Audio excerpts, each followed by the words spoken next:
Muito obrigada, senhor presidente do Senado e do Congresso Nacional, senador Renan Calheiros.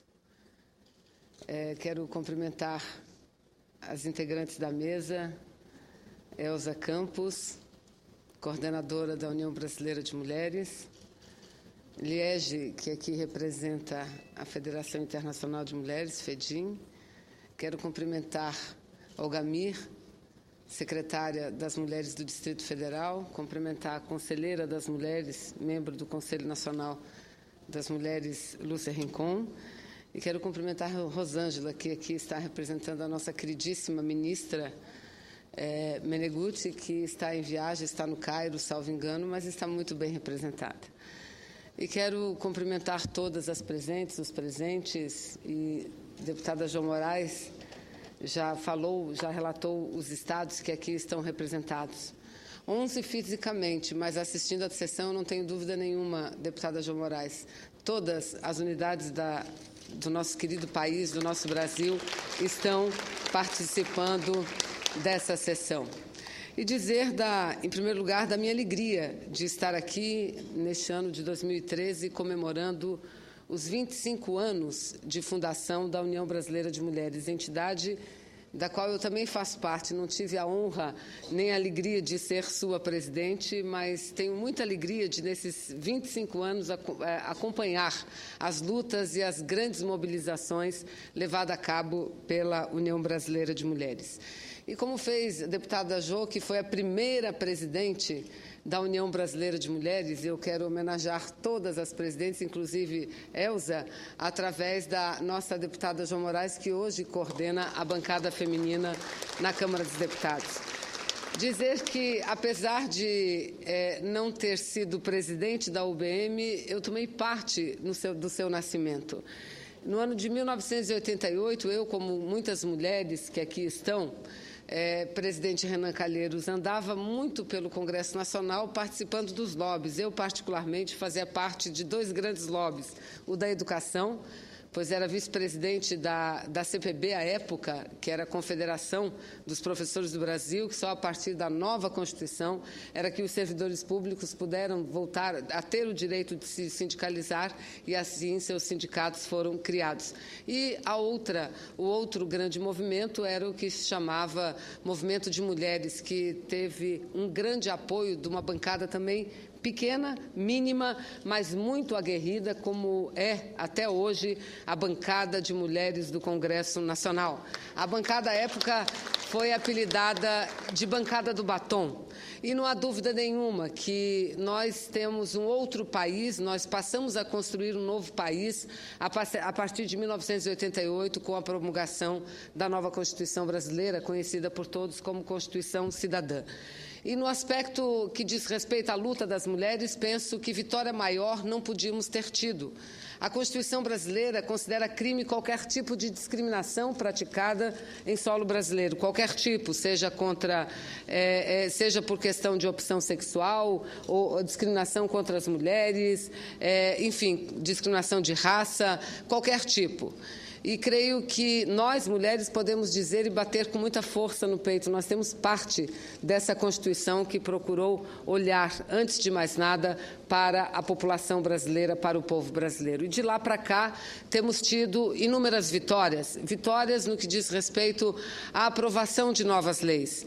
Creio que um marco importante tem sido a Lei Maria da Penha, que é uma lei exemplo para vários países do mundo no enfrentamento da violência contra as mulheres, que não deve ter um enfrentamento como qualquer outro tipo de crime, porque não é um tipo comum de crime. A violência doméstica contra as mulheres é aquela que as mulheres sofrem no seu porto seguro, no lugar que deveria ser o seu próprio berço, o seu porto seguro, e lá é que ela sofre violência, no geral, por pessoas de convivência familiar, pais, padrastos, companheiros, maridos, namorados. Então, sem dúvida nenhuma, a Lei Maria da Penha também tem a digital do movimento de mulheres no Brasil inteiro. Conseguimos, depois de 1995, creio que em 1996, aprovar uma lei que estabeleceu uma mudança na legislação eleitoral brasileira, senador Renan Calheiros, que foi a criação das cotas, mais cotas de mulheres para compor chapas que concorressem às eleições, chapas proporcionais, de coligações ou de partidos políticos. No mínimo, 30% das vagas tem que ser ocupada por um gênero diferente, no caso, pelas mulheres, que nós é que temos uma participação ainda muito aquém daquilo que podemos e daquilo que queremos na política brasileira. E de lá para cá se vai mais de uma década. E o balanço que fazemos dessa última década, dessa mais de uma década de vigência do estabelecimento de cotas por partidos, cotas de candidaturas, é que conseguimos um avanço muito pequeno. E hoje, senhoras companheiras, companheiros, presidente Renan, 2013, podemos dizer com muita alegria que o Brasil é uma das maiores nações do mundo, não apenas do ponto de vista da sua extensão territorial, mas do ponto de vista da sua economia. Somos a 7ª economia do mundo, do ponto de vista da sua população, de algumas políticas importantes sociais que são praticadas e que vêm sendo praticadas nos últimos tempos, que foi capaz de tirar da miséria, da pobreza, um número significativo de pessoas e de famílias brasileiras. Um país importante, líder do seu continente latino-americano, um país importante no aspecto ambiental, também inovador, não só na política, mas de ações. Mas um país que ainda ostenta a 87ª posição quanto à presença das mulheres no parlamento. O senador Eunício, e eu aqui registro a chegada do líder do PMDB, senador Eunício Oliveira.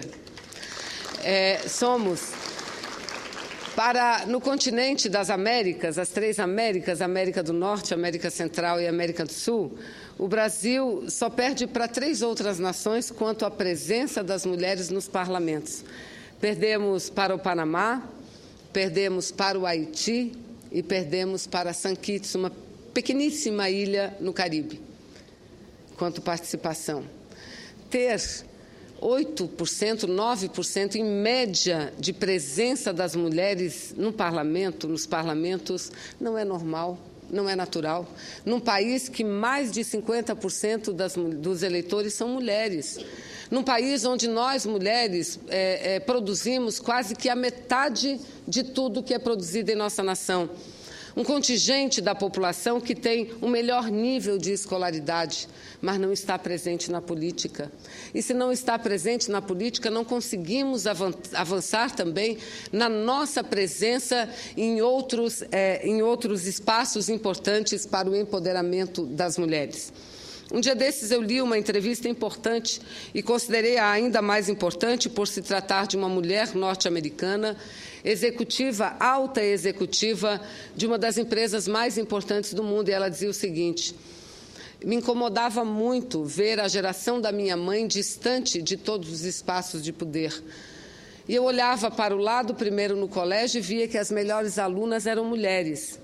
Quando cheguei à faculdade, olhava para os lados e via que os melhores alunos, os mais aplicados, os que tiravam mais notas, os que mais se dedicavam, eram mulheres.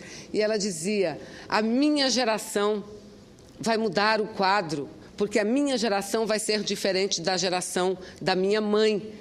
Vai ser diferente porque a minha geração vai estar presente na política, vai estar presente nos cargos de direção, vai estar presente nos lugares onde deve estar presente, no mínimo, na proporção em que participa na sociedade. E ela escreveu um livro para dizer da sua decepção, porque veio a sua geração e as mulheres não se fizeram presentes, nem na política e nem nos cargos de direção. É por isso que no mundo inteiro, e não só no Brasil, nós precisamos de políticas afirmativas, políticas que ajudem a fazer com que a democracia, com que a igualdade social sejam exercitadas na prática, porque não basta um texto legal dizer todos são iguais perante a lei. É preciso que hajam condições para que nós alcancemos essa igualdade. Portanto, penso que hoje uma das principais lutas que nós travamos no Brasil inteiro é pelo empoderamento das mulheres, pela nossa participação na política. Daí que é muito importante, na reforma política, debatermos essas questões.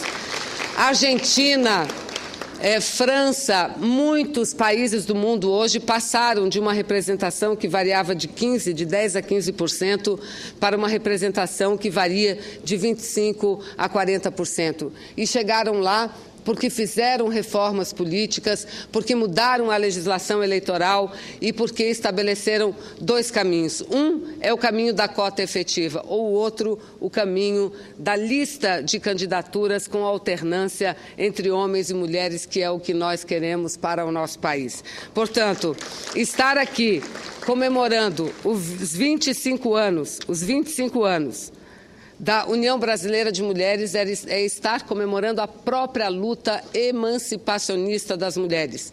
Porque nós jamais poderemos dizer que vivemos numa democracia se a mulher não tiver presença garantida em todos os espaços reservados à humanidade. Enquanto isso, nós não poderemos dizer vivemos numa democracia. Então, juntos, homens, mulheres, vamos construir essa democracia. A democracia que tem lado a lado, homens e mulheres construindo uma nação mais justa, uma nação onde meninos e meninas tenham a diferença apenas no nome, mas não tenham diferença nenhuma no tratamento que a sociedade lhes reserva. E, deputada Jo Moraes, a senhora concluiu aqui com um poema muito bonito. Poderia ter concluído o seu pronunciamento com um poema de sua autoria, porque, além de tudo, a senhora é uma grande poetisa. Eu, como não tenho essa habilidade, vou concluir também o meu pronunciamento, antes homenageando mais uma vez as mulheres que vieram do Brasil inteiro, em particular do meu querido estado do Amazonas.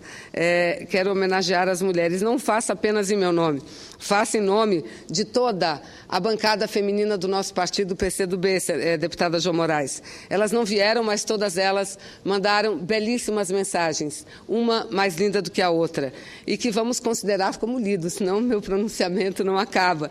Mensagens recebidas, coordenadora Elza, da deputada federal Alice Portugal, da deputada Luciana da Bahia, da deputada Luciana Santos de Pernambuco, da deputada Perpétua Almeida do Acre, da deputada Jandira Fegali do Rio de Janeiro e da deputada Manuela Dávila do Rio Grande do Sul.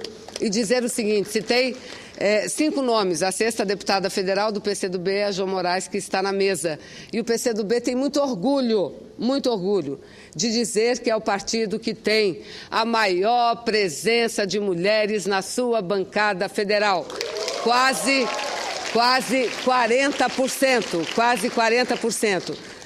O país será outro quando todos os partidos tiverem o mesmo percentual de mulheres participando ativamente da política brasileira. Muito obrigada e viva os 25 anos da União Brasileira de Mulheres.